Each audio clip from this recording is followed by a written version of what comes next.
Welcome, everyone. This is the Homeschool Success with Cami Wanis podcast. I'm Cami Wanis, the Freedom Scholar.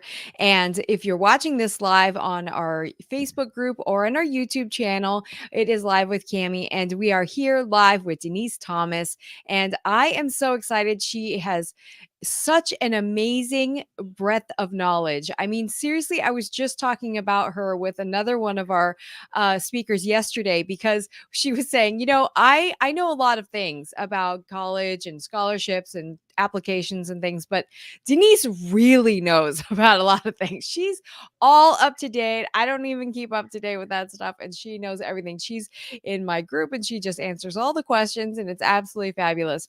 We had Denise on a couple weeks ago, and she was talking about how to be prepared early for really getting your scholarships when it's time, and that you can start getting them early. And really, I think that's what sets Denise apart from everybody else, is that you have to just keep on this path of like keeping the end in mind and just knowing where you're going, and then giving yourself as much opportunity as you can so that when you're there, you're like just reeling it all in. And finances can be really tough for most of us when we're thinking about college, and especially today. I mean, it's not reasonable what it costs to go to college today. And so it can really dampen our options in terms of what we choose and where we're choosing to go and what kind of programs and all of these things. So I love Denise's message because she's like, hey man, you can do whatever you want and I'm going to help you get there. And I love that because it's so freeing and it's so hopeful, and there's so much on the table, so much money on the table for college that we don't even know about. I didn't know about, and I am looking so forward to hearing about what she has to say today, because we're talking about, now that we're here, now that we're in high school, now that we're getting going on really getting some applications done, what do we do now? How do we find these things and where do we go? Because they can really be hidden. I know if you're part of a club, you're part of a something, you can search for some of those things, but that's really the depth of most people's knowledge. Or if it's on the FAFSA, or if it's on a website that you're applying for the college, but that's it. And so Denise really opens up a lot of doors for us and looking for those things that in the places where we wouldn't normally look before. So Denise, can you just give us a brief background again about just kind of how you got into this whole thing and what you're doing now? Awesome. Well, thank you so much for having me on, Cami. So I started this by accident, literally by desperation. My husband had been laid off from his job that he had had for 15 years. And then he got another job, thank God. And then he got laid off again. Then the stock market crashed. And with all of this came a bankruptcy because the money runs out after a time. So it was after I'm gonna call it a mild recovery from the bankruptcy. In other words, everything has to go, and then you have to move into a small apartment. That I realized my daughter was about to start high school, and that college would be literally around the corner. How are we going to pay for this? There's no savings. 401k is gone now. There's no house to borrow against. Oh yes, that bankruptcy means we can't co-sign for student loans. And that was a real eye-opener for me at that point, because my husband had always thought we would just withdraw some money from our retirement accounts to pay for college. And a lot of families think that way. And I know that because I hear from a lot of financial advisors telling me, I have clients that want to do this, and you and I both know it's a bad idea. I can't talk them out of it. I know you can. So here's the thing. Your kids are not planning to financially assist you in your retirement years. It's not in their plan. So you have to think about you first when it comes to your retirement. Now let's think about your kids and how are we going to get them through college without using your retirement. We started figuring these things out with the research, and I am a natural researcher. It's just one of those God-given things. I love doing research. And I found out some things that were very interesting to me. And one of those things is that 70% of college students have student loan debt of some kind. It can be as low as $5,000 to as many zeros as you want to add. But that means 30% are graduating debt free. What are they doing that they're not telling us about? So I went on that quest to find out what are the options for my kids, because we couldn't do student loans for another 10 years. That bankruptcy would be on our record. The kids that are graduating debt free had some things in common. And because my daughter was starting high school, we just literally did everything that sounded logical at that point in time. And yes, if you've got kids that are younger than high school, please go back and watch the previous video, because there are some things that even if you're in the earlier stages of high school, you should probably go back and look at that and say, oh, I missed some steps. Let me do this. Let me add to it. But if you've got a child that's a junior or a senior, this is your time to really be actively engaged in the process entirely. Now, I'm going to start with the biggest scholarship your kid is going to earn is from the college your child chooses to attend, which is why my program is not about let's find a bunch of external scholarships and apply to those. Yes and no. That's 10% of my program. Because what you have to remember is that in order to get the scholarship from the college, your kid has to get accepted. We have to start with that. How do we even get accepted? So the acceptance portion comes first with that scholarship, and then all around it is private scholarships. And we're always asking the right questions. Do we want to make sure that our college allows us to stack additional scholarships? Do they limit those additional scholarships? Little things like that. But when it comes to private scholarships, that's the topic for today. Private scholarships literally begin as early as kindergarten.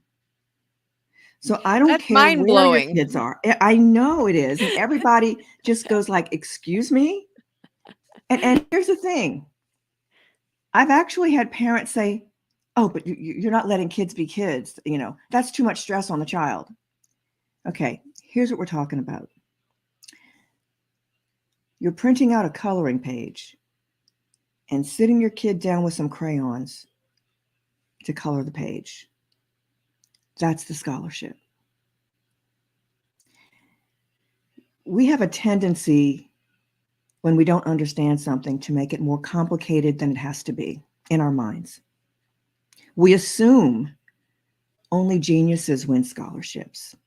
Nope. Quite the opposite. Another jaw-dropping stat. The average scholarship winner has a 2.4 to a 2.6 GPA. Wow. That's incredible. We're making it too difficult. We're making assumptions. And another thing that makes it difficult is that a lot of these ideas that spin around the high school to college process, the getting scholarships thing, getting acceptances, we come with our own assumptions, our own baggage, preconceived notions, beliefs that are simply not true, like you have to be a genius to win scholarships. I've actually seen parents who would rather stay stuck in those beliefs than try something new that might actually work for them. So before you embark on this journey to helping your kids win scholarships, you have to choose. Am I willing to change my mind on what I think is true? Another myth.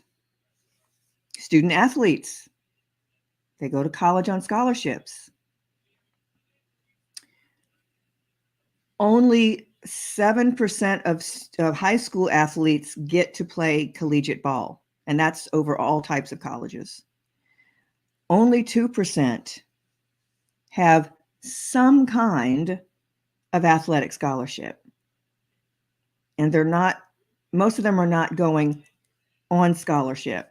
They're going on merit scholarships because of their grades, maybe, but not on the athletic scholarships we believed is the way it is. That was 3 decades ago.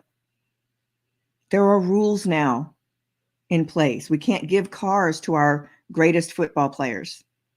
Right. None of this is allowed anymore. Okay. So when I have family that came to me, actually they're from Africa, and the youngest, the high school freshman, and he, mom was thinking he's going to get in on sports. I said, unless he's the next Pele, he's not.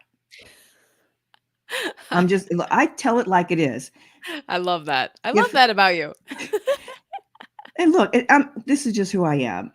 I don't gel with everyone. If a family, if a mom is the kind that just really needs careful hand holding, I will be happy to give you to a different coach who is better at hand holding.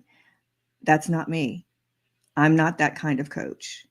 I tell it like it is. I give you an assignment and my clients do it. That's how they win. They don't let the instructions sit in cyberspace and just chill for a few years.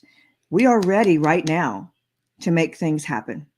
Well, if you're going to get those scholarships, you need to be hungry. I mean, you just have to have the hunger. Yeah. And not just the parents. First of all, I speak mostly to parents rather than kids because I believe it takes a village, and a student that has parent support wins.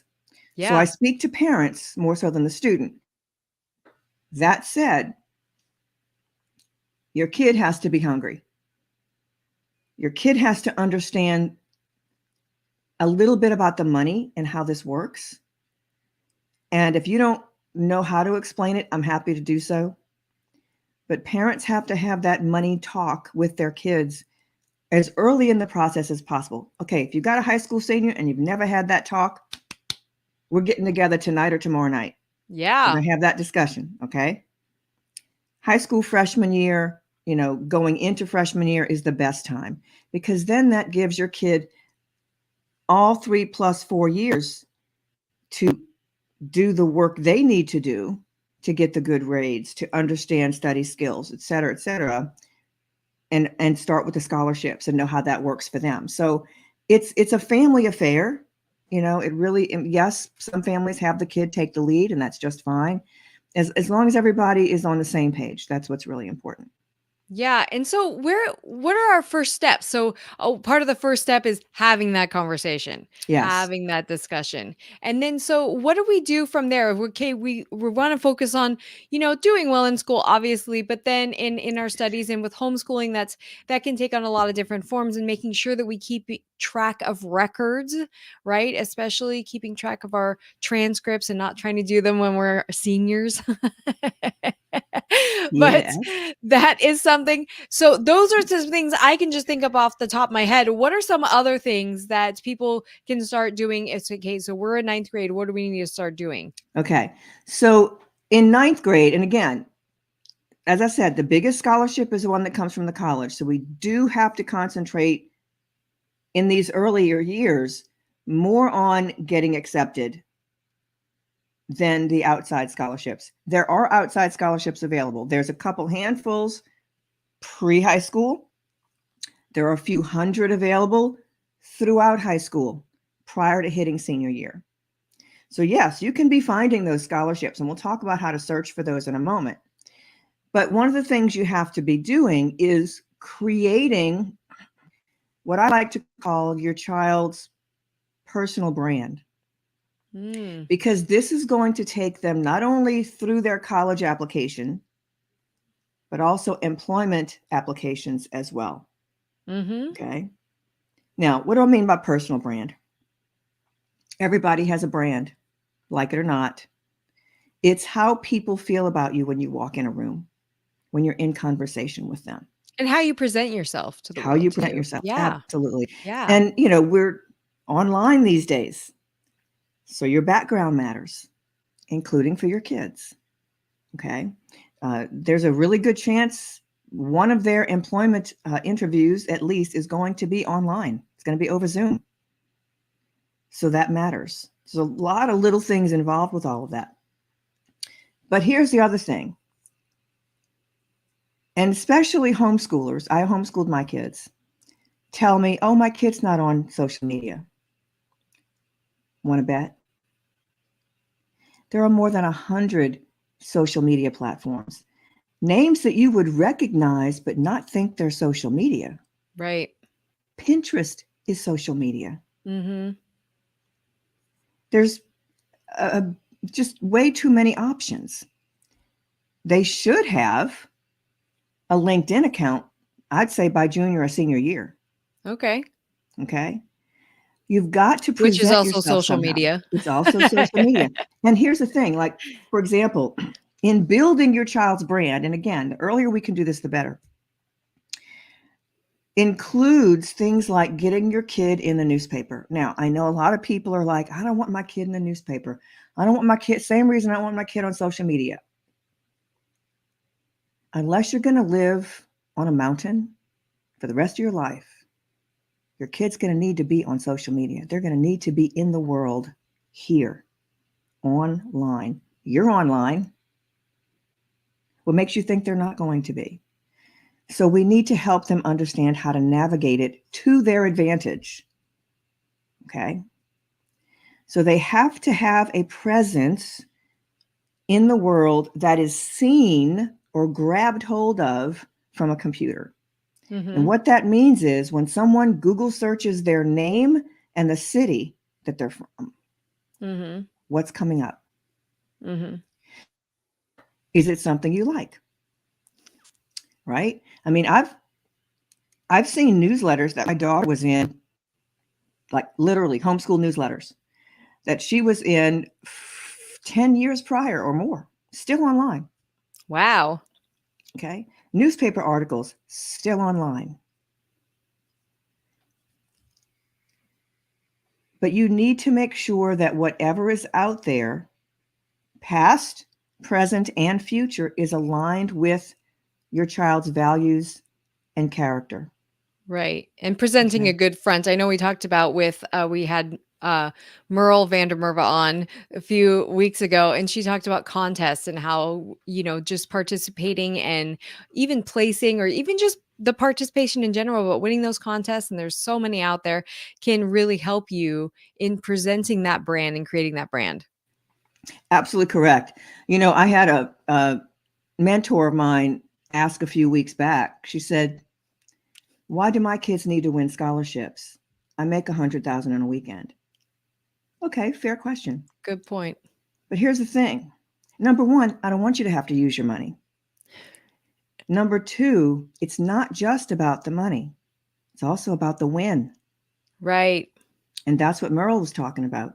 When you have wins on your resume, those individuals who are choosing, and they are choosing college acceptance and winning scholarships and employment opportunities, they want to choose winners. Right. Absolutely. When we were on the playground, we chose winners. We chose kids that were stronger and faster to be on our Red Rover team. We didn't choose the ones that were, skinny and slow. That would be me. I got picked last. So and this will happen when a college or a scholarship program would ask in their application, what other scholarships have you won? I was just going to ask about that. If that is something that can make you help you look like a winner. Well, it can make you squirm is what it is, because I thought for sure they wanted to spread the wealth around. It's like, oh, they're not going to want my kids to win another scholarship because, Right. they've already won some. But you don't lie. You put it down, okay, they won this, and this is the amount. They won this, that's the amount, blah, blah, blah. And then they'd win again. It's subconscious. Yep. But we're betting on the horse that has already won. Mm-hmm. Okay. When my son was a freshman in college, his second semester, spring of his freshman year, he was in the Air Force ROTC, and he got called into his commanding officer's office. And he literally called me up that morning. He said, "Mom, pray for me. I don't know why I'm being called in. I don't know what I could have done wrong." I don't think he'd ever met the commanding officer. Oh no. So he goes into the office and he's standing at attention. And the commanding officer is looking at something on his desk, and he doesn't even bother looking up. And he says to my son, "Son, why are you here?" He didn't know how to answer that question. "You called me in. I don't know." Yeah. And he repeated the question. And of course, my son is kind of bumbling around. Well, I was called. I was called.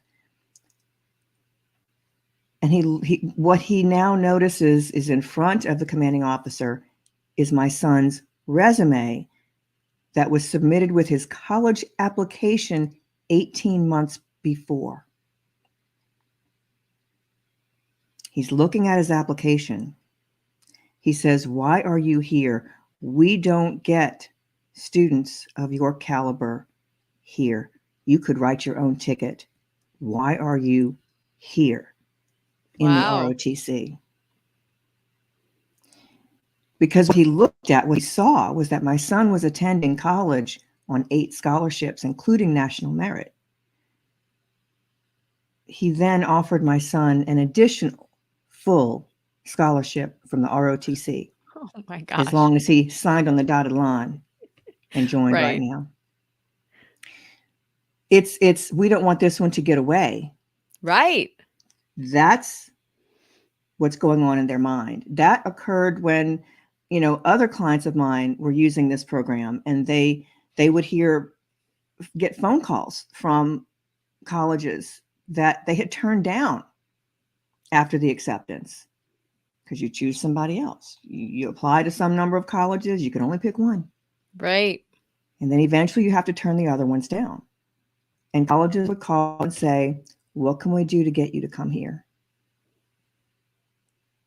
Because they could already see that student making an impact, not only on their campus community at large, but as an alumni. That's even more important to the college, if you think about that. Absolutely. Okay.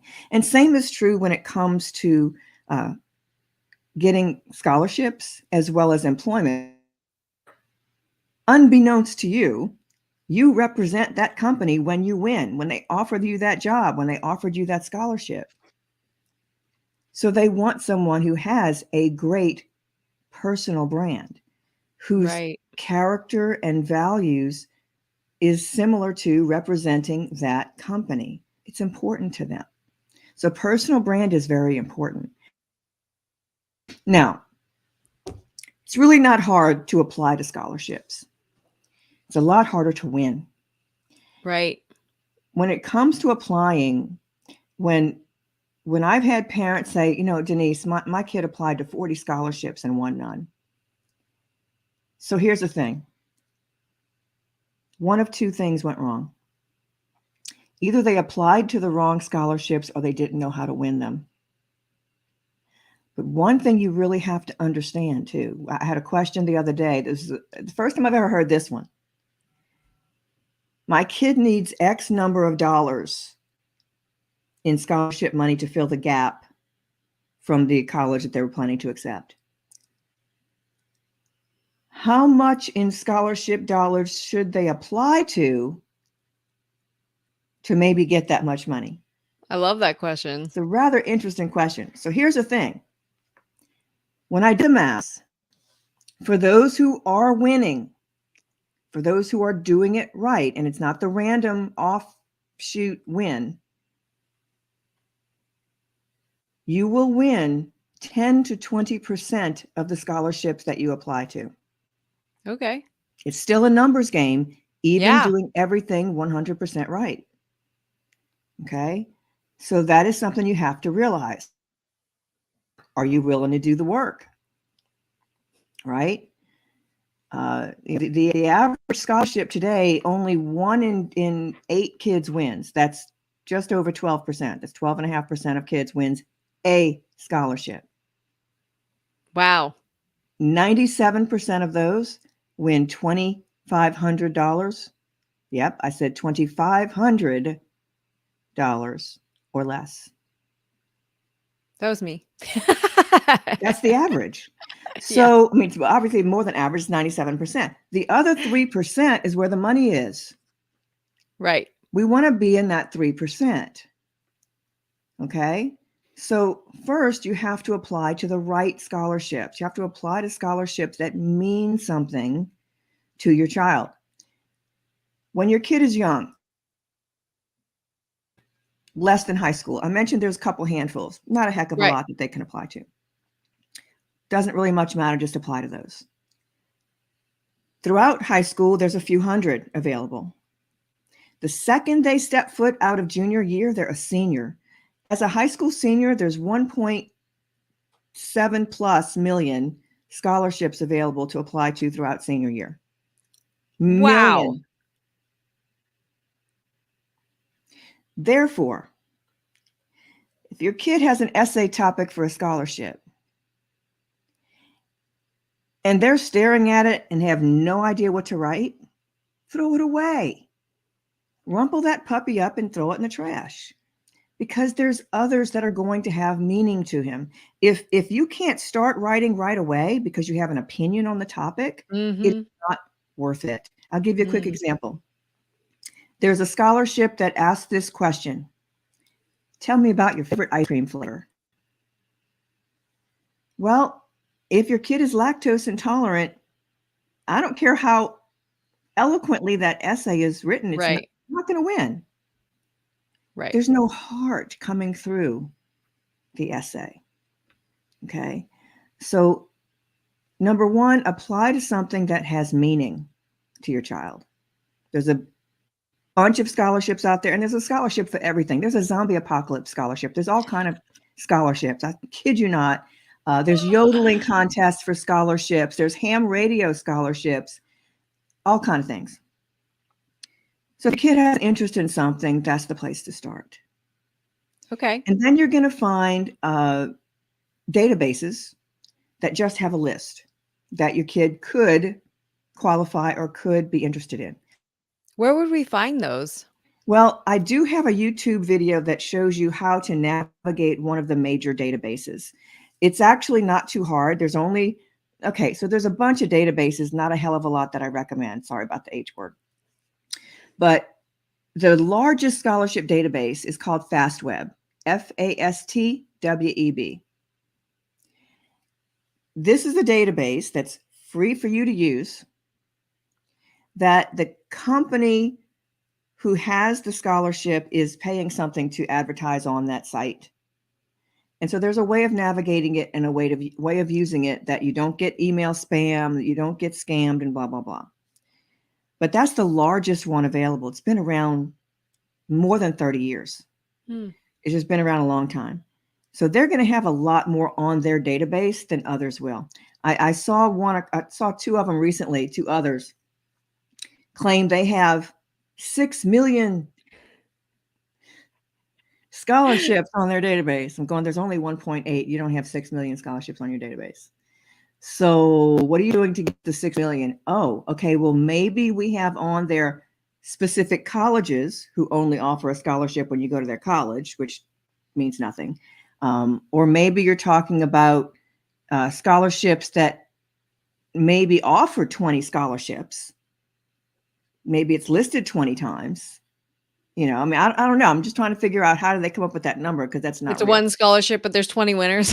Exactly. I mean, so they're going to Yeah. put that, they're going to count that way. Or maybe they're counting grants, which are need-based awards, which are not scholarships either, So it's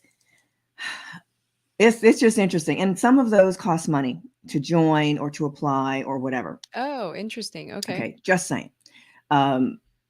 So apply to the right one. It's really important. Something that really has meaning. If it And all we should start possible. narrowing down the colleges that we're looking at, right? We should just start It's not, looking at like a please, it doesn't handful hurt or to start doing some of that. Well, first of all, if you start talking to your kids about the money earlier than later, right. that's going to weed out a lot of colleges. However, that said, it doesn't mean that a sticker price is what you're going to have to pay. That's another thing parents believe. Oh, well, we can't afford XYZ school. Maybe, maybe not. But number one, don't get your hopes up regardless. The college process tends to be a lot like weddings. But I'm honest with you, we're stupid when it comes to college versus weddings. We're not going to let little Susie have $100,000 wedding if 10,000 is our budget. Yeah. I don't care how emotional she is about that $50,000 dress. She's not getting it. Right. But for some ridiculous reason, we use our emotions and we don't temper them. We're not holding back on the reality of it, on the logic when it comes to college and cost. Because here's the thing, unless your teenager is brilliant enough and wants to apply to a specific company that only accepts employees from this particular college, there's no reason to spend $300,000 because thousands of companies in this country were surveyed. They don't care what college you went to. None of them. There's not an HR evaluator. There's not a headhunter in this country that will say, oh, yeah, it really matters. It doesn't. My mom used to say that it doesn't even most of the time matter what's even on the paper. No. That And you're right. it I mean, matters here's that the you have thing. it. The ones with I promise you'll even get a job with a 2.0 GPA in college. You'll get a job. It may not have the higher salary that a 3.0 gets because it does make a difference. And in some industries, your starting salary will predict the rest of your salary going forward. So if your starting salary if in your industry, your starting salary is based on your GPA, then you sure as heck better know that and be working toward it and foregoing all the playing around that happens in college. Because you can forego those 4 years and play around after you get a job. Just saying. Okay. Exactly. So, less expensive that way. No kidding. So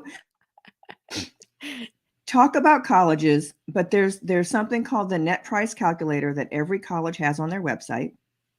You can Google search net price calculator, name of school. And it's like a mortgage calculator or a car insurance calculator. They don't keep your info. It's just a calculator. And it gives you an idea based on the input that you put in, what your cost might be. If that calculator does not ask for your child's GPA or SAT or ACT scores, the odds are really good. Either they give no scholarships or they give so very few, it's not worth asking that question. In that case, the number that comes out is probably what you're really going to pay. Okay. Okay. So that's a good tip. Yeah. But finding scholarships is one thing. As I said, I've had people that said my kid applied to X number of scholarships and won none. Applying to the right scholarships is important. Ones that you can have some type of input on, that you care about to some degree. I prefer that my clients avoid sweepstakes drawings that are under the guise of a scholarship. Yes, they're giving away $1,000 a month. And to some kids, well, somebody's got to win. True. But these are what I call lazy kid scholarship opportunities.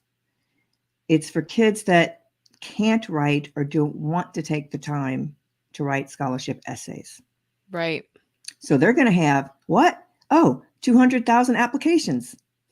Your odds of winning are slim to none.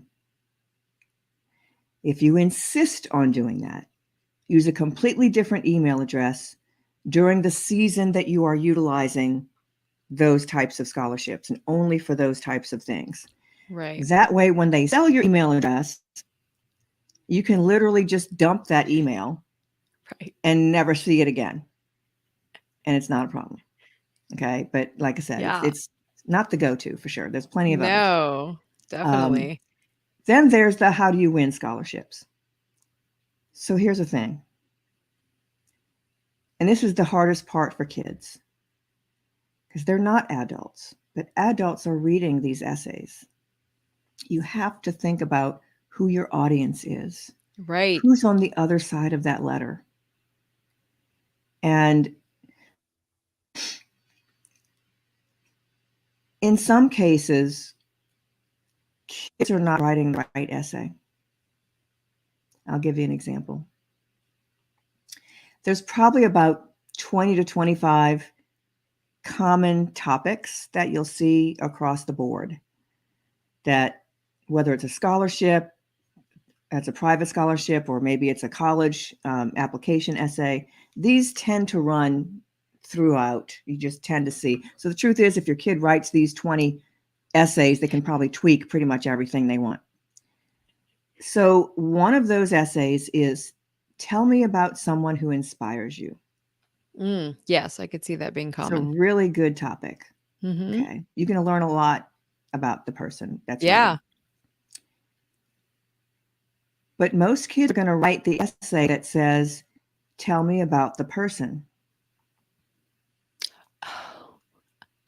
Right. The operative Right. word here, Yes. it's exactly right. The We operative don't want to word know here about the person. is you, who inspires you. And if Right. we reword that question properly, it's Right. tell me how this person Why this person inspires inspires you. you, Yes. or why Yes. they inspire Yes. you, right? So I don't care if it's about grandma, it can be about Jesus, it matters not. Right. But kids make the wrong choice by telling me all about grandma and how going to see her every Sunday and making pop Oh. baby, and it's a family thing, and oh, she's gonna we get quotes, we're gonna feed them to the cat. I mean, all kind of things. It's awesome. But what I want to know is, oh, grandma never turned anyone away. Mm-hmm. And here's what that inspired me to do. Right. What it's Or teaching lessons. grandma's, her she could cook without measuring it. She'd measure in her palm of her hand. I want to learn how to do that. That's why I want to be in culinary school. Right. Right.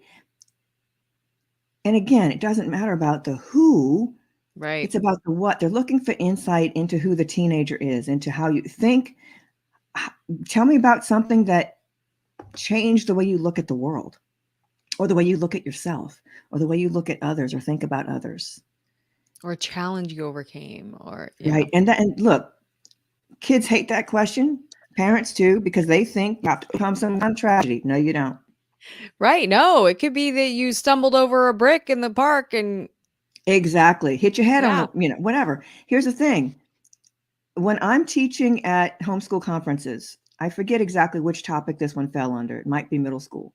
But there is a essay that I read during that talk that won $87,000 worth of scholarships. In other words, tweaking the essay for different Right. scholarships. And this was one of those overcome the challenge essays. And the topic he chose, or the moment in time, think about this. We really are choosing a moment in time. Yes. We want to bring the reader into our space, into what we're seeing, what we're feeling. You need to think about reading a novel, bring Mm-hmm. them in that same way. So this particular essay, this kid was, I think, 12 or 13 years old. He had been in martial arts since the age of 3. He had just gotten his first degree black belt and couldn't wait for the state or count, whatever it was, tournament that he was going to be doing. regional tournament, I think it was. And he came away with nothing. He won absolutely nothing. Whereas previously he had always won at least one trophy or medal. Right. From the time he was 3-4 years old competing. But as a black belt, he didn't win anything. Mm-hmm. And he had to make a decision. See, here's that dichotomy. You've got, what's that point in time, that moment in time when something happens and you have to make a decision or you change your mind or whatever. And it's that moment in time when he had to choose to blow off martial arts and try something else, or to forge on and really put an effort into this. Right. And he chose to enjoy the grueling workouts. He chose to have extra classes to be prepared for tournaments. And in the end, he ends up teaching, training younger students for tournaments. The following year, he was involved in I think it was like a 1 minute, really fast paced tournament, but it was a team, like two teams. Right. Each person gets 1 minute in the ring. And he's the last person on his team. He's representing his studio. And the score was tied. He gets the first point in. It was actually 2 points. He gets the first 2 points in because he got a kick to the head. And then the judges called a timeout because his opponent was a 5th degree black belt and he was only a 2nd degree at the time. Mm. And the 5th degree outranked his instructor. They allowed the tournament to continue because he had won. He had gotten the first couple of points. Well, he's obviously not that bad. Let's give him a shot. Right. Yeah. But if, looking back on it, you can see that it was playing head games with him at that point. And so he ended up losing the tournament. But he doesn't count it as a loss, he says in his essay, because he did his best. He prepared himself. And he looks at all disappointments as challenges to be overcome. That's beautiful. Now, you tell me what college, what employer wouldn't want that person, right? Okay, on their payroll or in their school. Absolutely. Yeah. It's understanding, what are you saying in this essay about yourself, about you, what it shows about you. What about your character, about your fortitude, your perseverance, right, without saying those words. Right. And the same is true for anybody who's giving a letter of recommendation. You don't use those words. Show me. Right. Don't tell me. Right. Yeah.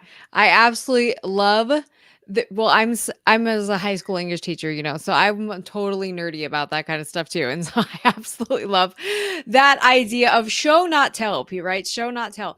And it's so important for the big picture we're getting from Denise today, you guys, is that 1, you need to make sure your kids know how to write. And 2, you need to make sure that they have experience writing for different audiences and knowing what audience to write for, and then also making sure that they're building their personal brand. And I know that in that way there's a lot that can go into that, but I think working with Denise is obviously the best way, and I would recommend it. And I think that's amazing. She has so much coming up, you guys. She has a summit she's putting together. She has so much going on, and she's literally all over the place, over media and putting together videos and conventions and everything. It's amazing. And so definitely, if you can take advantage of working with her, I would definitely do it, but be prepared to work, right?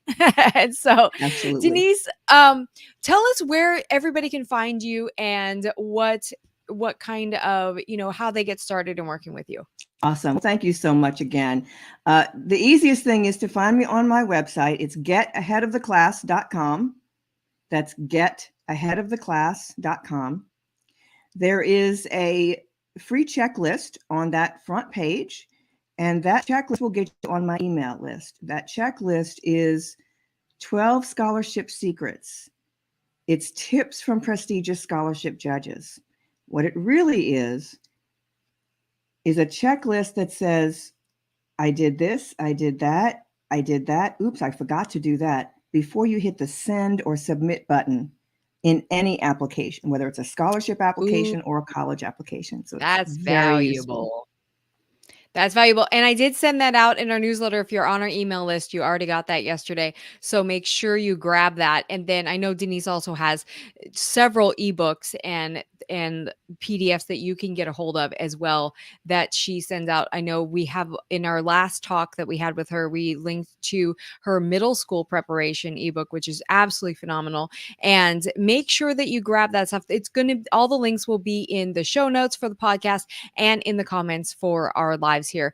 So, Denise, thank you so much. And you guys are going to see more of her because she's actually going to be part of our Homeschool Success Mastery course, which is absolutely phenomenal. It's coming together so amazingly. It's actually going to be a one-stop shop for where you can find the best experts in all these different areas to really master your homeschool. So, I'm seriously super excited about this because it's so amazing. And what we were talking about with Merle van der Merwe and then you coming together is absolutely, it's magic. It's magic. It's wonderful. So you guys definitely check out Denise's website, getaheadoftheclass.com, and then make sure you grab that checklist and get a hold of her so that you can work together because it doesn't start at senior year. It starts right now. All right, you guys, we will check in with you next week, and I hope that you have a wonderful rest of your day. Bye bye.